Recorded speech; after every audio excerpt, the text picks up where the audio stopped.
9 minutos. Nós chegamos agora para o nosso quadro aqui no programa de toda terça-feira, Ciência pra Gente. E eu tenho um prazer muito grande de deixar o meu bom dia para a professora Aline Intorni. Professora Aline, bom dia, com muita alegria. Que prazer tê-la aqui mais uma vez, tá bom, professora? Um abraço. Bom dia, Nelson, tudo bem? Como é que tá? Tudo bem, graças a Deus. E por aí, como é que está o trabalho? Tudo bem, tudo Sempre caminhando, bem, bastante né? trabalho. É. Tá bom, então. Ô, Aline, hoje nós vamos falar um pouquinho sobre o impacto, né, dos riscos ambientais que estão em alta atualmente, né? A gente sabe que muita coisa está acontecendo aí. Ah, tem chuva de gafanhoto, tem ciclone, tem bomba, tem enchente. Bom, enfim, uma série de problemas que vão acontecendo no dia a dia. Aí eu pergunto para a nossa professora Aline Intorni, professora, o que está acontecendo com o clima em que está surgindo todas essas novidades aí pra gente? Pois é, Nelson, parece que o mundo tá doido, né? É, parece, né? Deu Acho que todo a mundo louca tem no essa mundo, sensação, né? né? É verdade. É, parece que assim, hora tá muito quente, hora tá frio, a gente passou por uma onda aí de frio nos últimos dias, né? Verdade. A gente vê os cientistas na TV dizendo que a gente tem que ficar atento, É. né? Mas assim, como é que tudo isso nos afeta, né? Será que a gente pode fazer alguma coisa? O que tem que ser feito? Então, A ideia é a gente conversar um pouquinho sobre isso hoje. Então, e vamos falar então, o que está ocorrendo para que esses fatores estão aí em evidência, né, cada dia. Por exemplo, essa do gafanhoto é uma novidade para gente. Aí vem bombas, a gente já sabe disso, já quase que sempre tem algum lugar aí com explodindo bombas e tal. Aí vem, não estamos agora no período, mas regiões diferentes com enchentes, enfim. Ciclone, que é uma coisa também que não é muito normal por aqui e tem acontecido. E por que esses fatores estão surgindo aí no dia a dia? Pois é, então, para a gente poder entender, né, o que está acontecendo aí, pelo menos ter uma ideia e situar melhor, vamos primeiro separar aí o que é clima e o que é tempo, né? Ah, sim. É, Isso que a gente interessante está também. falando é assim, que fez frio esses dias, tudo isso a gente está falando de tempo. Sim. Quando a gente vê previsão do tempo, o tempo ele é sempre um período curto, momentâneo, né? Só naqueles dias. O clima ele é um período muito longo.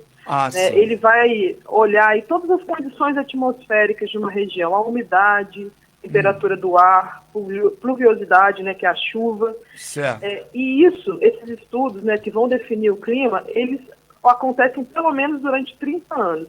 E essa é a pegadinha. Porque para a gente ver mudança climática, a gente precisa de estudos muito longos. E é aí que está o pulo do gato, né? É aí que a gente tem que tomar cuidado. Por que estudar o clima é importante? Porque ele influencia a nossa vida na Terra. Assim, a gente vive numa região tropical, né? Certo. As temperaturas aqui são mais amenas, a gente tem um período seco e um período chuvoso que é bem definido, então a gente consegue plantar bem, isso é bom para a agricultura. Sim. Na Amazônia já é diferente, chove todo dia, a temperatura é bem mais alta, lá o clima é equatorial. Certo. Quando a gente olha para o agreste nordestino, já também tem outro clima, que é o semiárido, né? Lá quase não chove, a vegetação é bem seca, pouca folha. Então, o que acontece? A gente tem eventos que são claramente ligados ao clima. Né? As nossas chuvas aqui na nossa região acontecem de dezembro a março, a seca entre maio e agosto. Mas, em algumas circunstâncias, aí a gente tem eventos que a gente chama de extremos, que são as enchentes, que você falou, inundação, deslizamento, ondas de calor, seca, ciclone e até chuva de gafanhoto, né? Como você bem disse. Essa aí foi... Acho que, gente, há muito tempo eu não via falar nessa quantidade de gafanhotos como agora, né? Então, o que acontece? E está relacionado com o clima, viu? É relacionado com o clima, né? Por que acontece? A gente tem a temperatura mais alta, esses insetos, eles se multiplicam mais. Eles se multiplicam na temperatura mais alta? Exatamente. Isso estimula, né? Isso faz com que eles reproduzam ainda mais. Certo. E aí a gente não tem mais tanta floresta como tinha antes. Então não tem predador, não tem um animal que vai comer esse gafanhoto. O que a gente tem é uma monocultura ali, uma plantação linda que ele vai se fartar, né? E aí um problema puxa o outro. Porque o que acontece? A gente tem muito gafanhoto e a gente tem uns deslocamentos de massa de ar. Lembra que o clima está relacionado com essas condições atmosféricas. Certo. E aí, nesse momento a gente teve massa de ar quente que ajudou esse gafanhoto a se espalhar. E ele foi de um país para o outro, né? Percorrendo longas distâncias nessas térmicas. Térmicas, gente, lembra esse pessoal que que voa de parapente, que faz voo livre? Sim. Eles usam essas térmicas para se deslocar. Algumas aves fazem isso também. Isso que é essa onda, essa massa de ar quente que as pessoas que usam, e o gafanhoto também usou e aproveitou. E, por incrível que pareça, foi o ciclone bomba que freou a chegada do gafanhoto no Brasil. Lembra do ciclone bomba que teve lá no sul? Sim, sim. O ciclone bomba, ele é uma diferença de pressão. Certo. E ele vem de uma massa de ar frio. Quando a massa de ar frio, gerou lá o ciclone, e ele encontrou a massa de ar quente que estava vindo, trazendo os gafanhotos, segurou essa massa de ar e fez dissipar, esse monte de gafanhoto aí. Por isso eles não chegaram no Brasil como chegaram na Argentina. Isso aí. Então, assim, para a gente ver como é que isso impacta. Imagina se tivesse chegado nas plantações do sul da Argentina. E tudo está relacionado com as mudanças climáticas que a gente está vivendo. É verdade. É uma situação interessante, né? Quando você começa a analisar dessa transformação de clima e tal, o que pode proporcionar, né, de efeitos na natureza, né? É impressionante. Exatamente. Isso. E tudo, gente, é a longo prazo, porque clima, a gente está falando de longo prazo. Sim. O que a gente faz hoje, a gente com relação a clima, a gente não enxerga amanhã normalmente. Vai demorar um longo período de tempo para ver. Então, o que a gente está vivendo hoje é consequência de medidas que foram tomadas lá atrás e que a gente continua e tem que rever aí. Eu não sei se eu talvez não tenha obtido informações anteriores, mas parece que a questão do ciclone ela está sendo mais permanente no Brasil atualmente, é isso? Ou é impressão minha? Exatamente. O que a gente observa com as mudanças climáticas? Os eventos, eles se tornaram mais frequentes, esses eventos extremos. Sim. Não só o ciclone, a seca, as chuvas se tornaram mais intensas, então a gente tem com mais frequência deslizamento, inundação, a gente tem visto aí tudo que isso acarreta, né?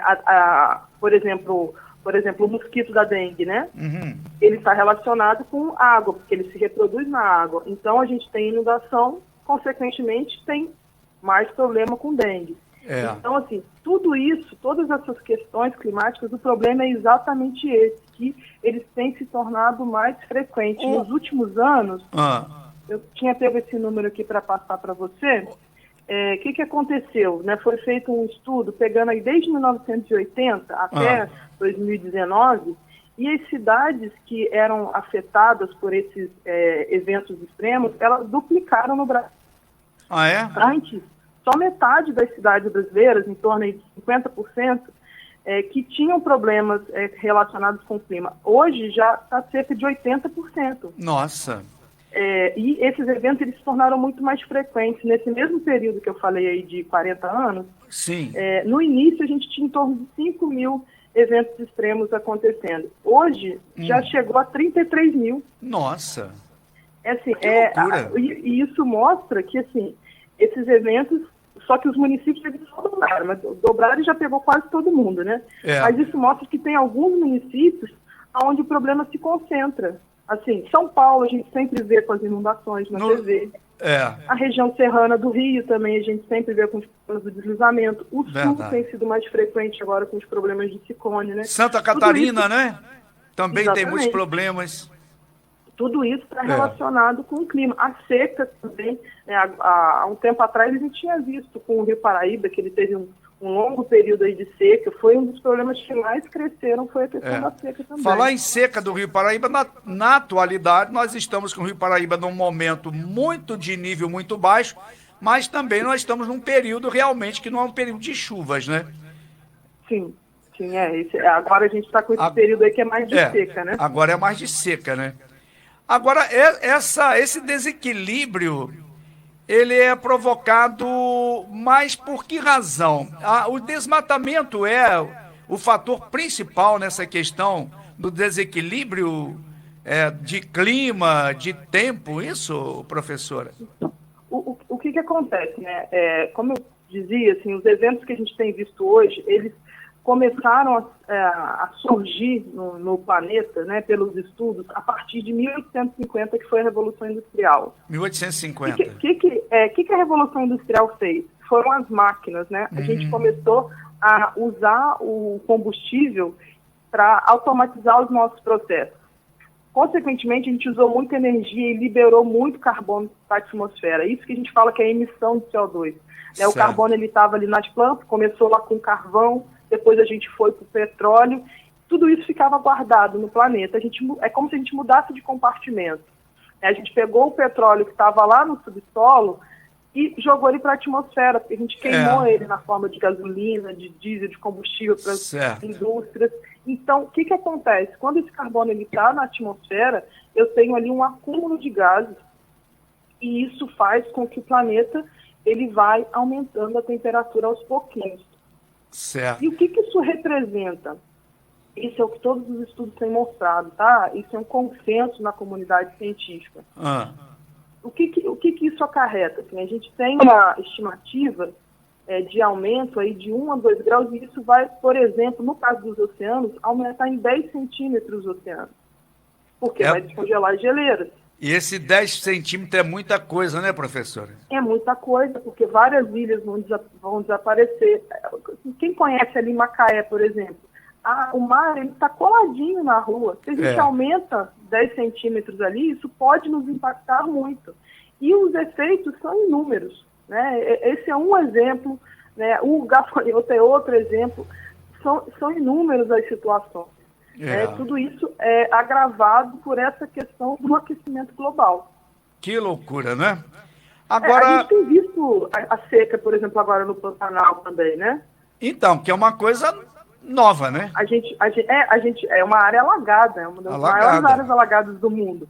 O Pantanal, ele tem seca, assim, mas nunca foi tão seca como foi agora. E aí facilita a queimada, né?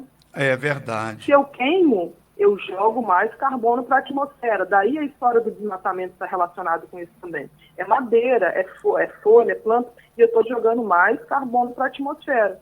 E isso intensifica essa questão dos gases que acumulam calor aqui dentro do planeta e acabam aumentando a temperatura. Que coisa. Agora, eu fico às vezes imaginando o que fazer para conter tudo isso. Olha, como as mudanças climáticas elas são um efeito de longo prazo, isso precisa ser pensado a longo prazo. Certo.